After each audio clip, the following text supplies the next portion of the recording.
اللہ تعالیٰ کہہ لیں وما آتاکم الرسول فخذوہ وما نہاکم عنہ فانتہوا، جو اللہ کے نبی تمہیں دے دیں حدیث کی فارم میں یا ایون قرآن کی فارم میں بھی، وہ قرآن بھی تو اللہ کے نبی کی زبان سے نکل رہا ہے نا، اس کو پکڑ لو، اور جس سے روک دیں اسے رک جاؤ. ہم کہہ رہے نہیں ہمارے پاس بک تو آ گئی ہے، لیکن ہمارے پاس جو اللہ کے نبی کے باقی کلمات ہیں وہ نہیں آئے. قل ان کنتم تحبون اللہ فاتبعونی یحببکم اللہ، اگر تم اللہ سے محبت کا دعویٰ کرتے ہو تو فاتبعونی، میری اطاعت کرو، مجھے فالو کرو، مجھے کاپی کرو. اور ہم کہتے ہیں کہ نہیں، حدیث تو پروٹیکٹڈ ہی نہیں ہے، تو ہم کس طرح سے اللہ کے نبی صلی اللہ علیہ وسلم کو فالو کریں. عجیب کانسیپٹس. اسی طرح سے ہی میں آپ کو ویب سائٹس آپ کو نظر آ رہی ہوں گی سامنے، ان میں آپ دیکھیں کہ ایسی بات نہیں کہ صرف حدیث میں ہی ملاوٹ کی کوشش کی گئی ہے، قرآن میں بھی ملاوٹ کی کوشش کی گئی ہے، لیکن اللہ تعالیٰ نے اس کی حفاظت کی. اسی طرح سے حدیث میں بھی ملاوٹ کی کوشش کی گئی ہے، اللہ تعالیٰ نے حدیث کی حفاظت کی. اللہ تعالیٰ کروڑوں رحمتیں اور برکتیں برسائے محدثین پہ اور مفسرین پہ کہ انہوں نے قرآن کی حفاظت کی اور احادیث کی حفاظت کی. ورنہ لوگوں نے تو قرآن کو بگاڑنے کی کوشش کی. کہ یہ جو ویب سائٹس ہیں، you just Google these web sites, اور یہ بھی ویب سائٹ آپ دیکھ لیں، آپ کے سامنے ہے، اس میں کتنے پیارے پیارے ناموں کے ذریعے فیک اسلامک ویب سائٹس کو پروموٹ کیا جا رہا ہے، جہاں پہ قرآن کی ڈفرینٹ آیات کی ڈفرینٹ انٹرپریٹیشنز اور قرآن کی آیات کو بھی بدلا گیا ہے. ٹھیک ہے، تو یعنی قرآن میں بھی رد و بدل کرنے کی کوشش کی گئی، لیکن اللہ نے اس کو حفاظت فرمائی. اسی طرح سے آپ یہ والی ویب سائٹ دیکھ لیں، اس سے کی مختلف آیات ہیں.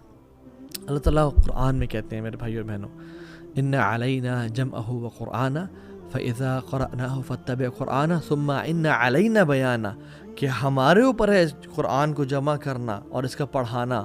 ٹھیک ہے، اور پھر ایک آیت اسکپ کریں اور فرمایا ثم ان علینا بیانہ and upon us is its explanation. یہ آپ کے سامنے قرآن کی آیت اور ریفرنس آ گیا ہوگا کہ ہمارے اوپر ہے اس کی ایکسپلینیشن جو کہ حدیث کی فارم میں ہے. اور ہم کہتے ہیں جی اللہ تعالیٰ نے اپنی ذمہ داری تو لی ہے، لیکن حدیث انفارچونیٹلی پروٹیکٹڈ نہیں ہے. چوتھی چیز یہ کہنا کہ حدیث ایڈز اور سبٹریکٹس نتھنگ ٹو اور فرام ریلیجن. لا الہ الا اللہ، یہ ہم کیسی بات کر دیتے ہیں. مجھے اب یہ بتائیں، قرآن میں یہ تو ذکر ہے کہ نماز پڑھو، لیکن نماز شروع کس طرح سے کرنی ہے؟ کیا ہمیں اس کا علم ہے؟ نماز اللہ اکبر سے شروع کرنی ہے، استغفر اللہ سے شروع کرنی ہے، سجدے سے نماز شروع کرنی ہے، رکوع سے شروع کرنی ہے، تحیات تشہد میں کیا پڑھنا ہے، رکوع میں کیا پڑھنا ہے، یعنی کس طرح سے نماز کے لیے وضو، ہم نے وضو ایگزیکٹلی، وضو سے پہلے کی دعا کیا ہے، وضو کے نلیفائرز کیا ہیں، وضو کو توڑ دینے والی چیزیں کیا کیا قرآن میں ہے. قرآن میں مصارفین زکوٰۃ تو ہے، لیکن قرآن میں ہے کہ اتنے % زکوٰۃ دو. قرآن میں سبحان اللہ حج کے ارکان سارے مینشنڈ ہیں کیا؟ یعنی قرآن میں تو ہمیں بیسک احکامات دے دیے گئے، ہاں کچھ کی ڈیٹیلز میں نہ ڈالا گئے، لیکن یہ رسول اللہ صلی اللہ علیہ وسلم کی لائف ہے جس سے ہمیں احکامات ملتے ہیں. اور جو یہ لوگ کہتے ہیں نا، تو ان کے لیے ایک انویٹیشن ہے بڑی پیار محبت سے، اور وہ یہ کہ میں آپ کو اپنے گھر پہ انوائٹ کروں گا کھانے کے لیے، آپ نے آنا ضرور ہے. ٹھیک ہے، اور اس میں آپ کو گدھے کے پائے کھلاؤں گا اور چیل کے تکے کھلاؤں گا اور کتے کا جو ہے کڑھائی کھلاؤں گا. ٹھیک ہے، اور آپ نے پھر کھانا ہے انشاءاللہ بسم اللہ پڑھ کے، بڑا لذیذ ہوگا، اس میں میں بالکل مسالے اور بڑے مزے کا اس کو بناؤں گا، آپ نے وہ کھانا ہے. اور اگر آپ کہیں کہ یہ آپ کیا کھلا رہے ہیں، آپ گدھا اور کتا اور چیل، تو میں کہوں گا بھئی آپ تو قرآنسٹ ہیں، آپ تو صرف قرآن کو ماننے والے ہیں، یہ تو قرآن میں حرام ہی نہیں ہے، گدھا اور کتا تو قرآن میں حرام ہی نہیں ہے، اور چیل کا منع ہی نہیں ہے، یہ تو احادیث میں ہے. سو پلیز بسم اللہ کریں اور انجوائے دا میل. بسم اللہ، ماشاء اللہ، have a buffet, eat with some mayo and salad.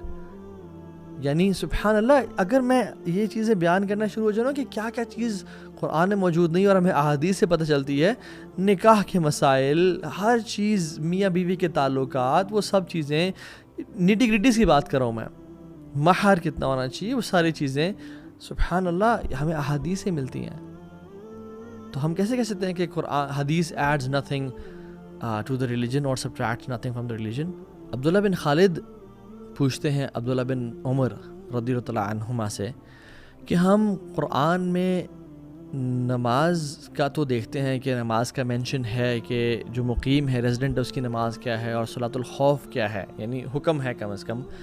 But we don't find any mention of the prayer of traveller. جو مسافر ہے اس کی نماز کا ذکر ہمیں قرآن میں نہیں ملتا.